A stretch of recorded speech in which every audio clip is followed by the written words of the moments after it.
Hello, नमस्ते. कसे आहात सगळे? छान ना? मी पण मस्त आहे. अहो, आत्मघात ही एक पळवाटच आहे का नाही? आपण हल्ली बघतो. नुकतंच आपण वाचला असाल, त्रिशा मॉडेल, काही सिनेमातनं पण कामं केलीत म्हणे. अशी मुलगी सासरचे जाचाला कंटाळून आत्महत्या करतीये. आणि आता त्याच्यावर तिचा भाऊ भांडतोय त्याच्यासाठी. तो आर्मीत आहे मेजर म्हणून. बहिणीसाठी नो डाऊट अतिशय दुःख झालेलं आहे त्यांना. इकडे सासू नवरा हे पण खूप प्रॉब्लेममध्ये अडकलेले आहेत. मला वाटते तिचे नवऱ्याला पण पोलिसांनी अरेस्ट केलेला आहे. या सगळ्या गोष्टी घडतात.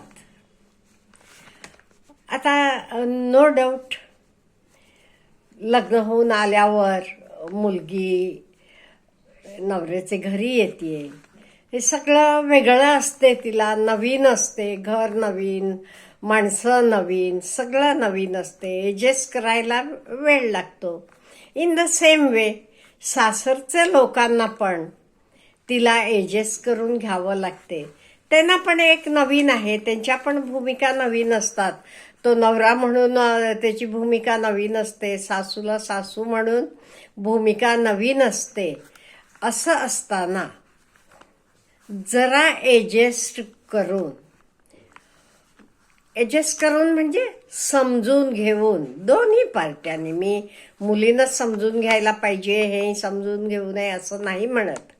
दोघांही एकमेकांना समजून घेऊन आनंदानं राहायला पाहिजे का नाही? नाही ते उठकीसूट जरा मनासारखं झालं नाही स्वतःला संपवणं म्हणजे हे काही बरोबर आहे का? अहो, चॅलेंजेस येतात, कोणाला येत नाहीये. आणि हल्लीच्या मुली भरपूर त्यांचं शिक्षण झालेलं आहे, स्वतः मिळवत्या असतात. असं असताना का असं होते? ओके, पटलं नाही ना तुम्हाला, डिवोर्स घ्या, वेगळं व्हा, स्वतःचं स्वतः जगा ना. असं का करता? मला हेच समजत नाही. मी विचार करते बरेच वेळेला, असं का करतात ह्या मुली? एवढे परिस्थितीला का जातात? हल्ली साधं डिप्रेशन आलं तरी आपल्याला कळतंय. आपण डॉक्टरकडे जातो, का असं झालं, किंवा त्याच्याबरोबर काही वाचतो, सगळं करतो. मला तर वाटते नाही, हे योग्य नाहीये. दोन्ही बाजूचंही समजून घ्यायला पाहिजे, मुलाकडचंही समजून घ्यायला पाहिजे. आणि एक म्हणजे हल्लीच्या काळात आपण कोणी आपल्याला फुकट द्यावं ही कशाला विचारसरणी ठेवावी हो? किंवा सुनेचे माहेरचे गाडी द्यावी, बंगला द्यावा किंवा अमुक द्यावा, का तुम्ही विचार करता? आपण मिळवूया ना. इवन नवऱ्यालाही हे कळायला पाहिजे.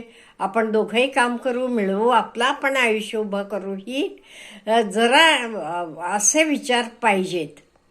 तिचे आई वडील म्हणून कुठून आणून किंवा का द्यावं, ते असला तरी का द्यावं?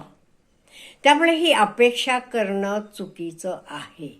इन द सेम वे मुलींनी पण अपेक्षा ठेवू नये. सारखं सासरचे लोकांना धमकी देणं, मी जीव देते, अमुक करते म्हणायचं, घाबरवायचं, हे सुद्धा बरेच ठिकाणी चालू आहे. म्हणून मी बोलतीये. खोलीत जाऊन बसायचं म्हणे, दार लावून घेऊन. किती ओरडले, काही केलं, बोलवलं तरी दार उघडायचं नाही, निवांत झोपून टाकायचं. आणि हल्ली मोबाईल असतो टाइमपासला, काही प्रॉब्लेम नाही. त्यामुळे हे योग्य नाहीये. ओके, तुम्ही एडजस्ट करू शकत नाही ना त्यांच्याबरोबर, वेगळं राहावा, हरकत नाही. ओके, नवऱ्याचं आणि तुमचं जमते ते तुमचं तुम्ही राहावा. नवऱ्याबरोबरही जमत नाही ना, जावा ना. सपरेट व्हा. काय कायदा आहे, कानून आहे, सगळं आहे. आपल्याला सपरेट व्हायला कोणी थांबवणार नाहीये. तुम्ही तुम्हाला संपवून घेऊन तुमचे आईवडिलांना केवढं दुःख होते हे विचार करता का? का असं वागता? नो डाऊट मग काय मीडियाला लोकांना दोन्ही बाजूनं बोलणारे आहेत. इकडे सासू पण म्हणतीये ती ड्रग्स घेत होती, ड्रिंक्स घेत होती, अमुक तमुक, देव जाणे. आता एवढं तुम्ही फॉरवर्ड आहात, स्वतःच्या पायावर उभं राहता, मग तुम्हाला काही, मला नाही वाटत कोणी सासू तुम्हाला छळायला बसेल असं. आणि हल्ली हे छळ बीळ तरी नाहीसच झालेलं आहे. हल्ली सासवा सुद्धा सुनांना आपले लेकीसारखं समजतात. आता काल मी माझ्या मैत्रिणीकडे गेले होते. ती म्हणत होती माझी सून आली का नाही मी तिला इकडची काडी इकडे ठेवायला लावत नाही, एक ग्लास सुद्धा विसळायला लावत नाही तिला म्हणाली. एवढ्यात नाही, ती जाताना कितीतरी पदार्थ, इवन तिखट असेल, कुरड्या, अमुक तमुक, डाळी, सगळं भरपूर भरून देते. हे बघा, असा विचार करतात हल्ली. हल्ली कोणी, मला नाही वाटत छळणं वगैरे असते असं. आणि असं असलं तरी सहन पण करू नये कोणी. मुली नाही म्हणते मी, तुम्ही स्वतंत्र आहात. जमला तर दोघंही वेगळे राहावा. नवऱ्याशी जमत नाही ते स्वतंत्र व्हा, पण स्वतःला काही करून घेऊ नका. तुमचे आई वडिलांना दुःख देऊ नका. सासरच्या मंडळींना पण त्रास देऊ नका. त्यांनाही त्रास होतो, कोण म्हणते त्रास होत नाही, खूप त्रास होतो त्या लोकांनाही. त्यामुळे तुम्ही शिक्षण घेतलेलं आहे भरपूर, जरा पेशन्स ठेवा, कन्सिस्टन्सी ठेवा, स्वतःबद्दल विचार करा. मुलाबाळा असली की त्यांच्याबद्दल विचार करा. स्वतःचे आई वडील भाऊ बहीण हे ना किती दुःख होईल हा विचार करा.